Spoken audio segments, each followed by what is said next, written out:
You didn't see that coming, did ya, huh? Ha! That's bad for your eyes. Hey guys, welcome to another episode of Badass Women of History. I'm your host, Tess. On this episode, I'm going to enlighten you on the glamorous and badass life of actress Hedy Lamarr.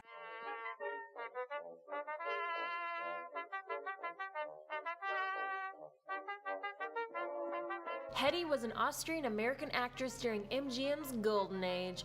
She starred in Tortilla Flat, Lady of the Tropics, Boomtown, Samson and Delilah. She was Delilah. She was the most glamorous lady in Hollywood, the most gorgeous woman in the world. She was an actress, but she was also a munitions inventor. Hedy invented an early technique for spectrum communications, something that we still use today. And if you want to know what it is, stay tuned to the end of the episode.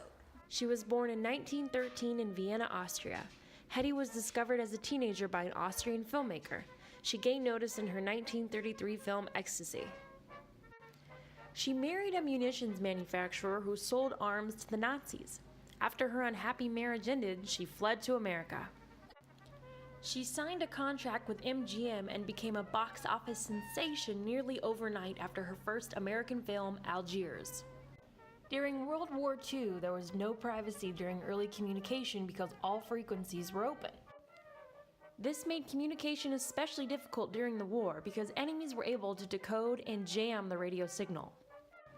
In 1942, during the heyday of her career, she and her composer friend George Antheil conjured up an idea for a secret communication system for radio signaling. George was once a U.S. weapons inspector during World War I, then he became the bad boy of music, and Hedy knew a lot about weapons from her marriage with the Nazis' weapons manufacturer guy. So to properly understand Hedy and George's idea, you need to understand two things. Number one, torpedoes. A torpedo is a cigar-shaped, self-propelled underwater missile designed to be fired from a ship or submarine or dropped into water from an aircraft and to explode upon reaching a target. Like giant underwater bullets. The torpedo and the craft it was launching from need to be on the same frequency in order for the craft to release and navigate the torpedo. This proved difficult because, like I mentioned before, radio communications were all on the same frequency, and in order for this to be successful, the frequency between the torpedo and the craft would need to change consistently and simultaneously to prevent enemies from decoding or jamming the signal. Number two, player pianos. A player piano is a piano fitted with an apparatus enabling it to be played automatically by means of a rotating perforated roll. The roll spins automatically, and each time a key rolls over a perforation in the roll, it makes a sound. With the combination of these sounds, it plays a song. So, what do torpedoes and player pianos have to do with anything?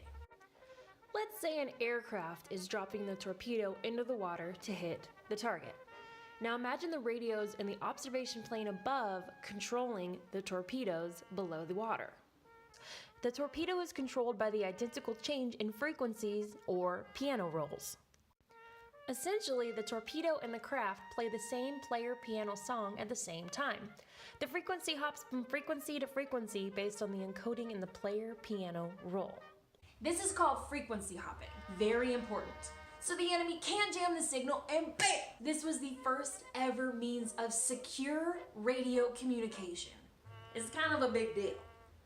Hedy and George got a patent for it in 1942.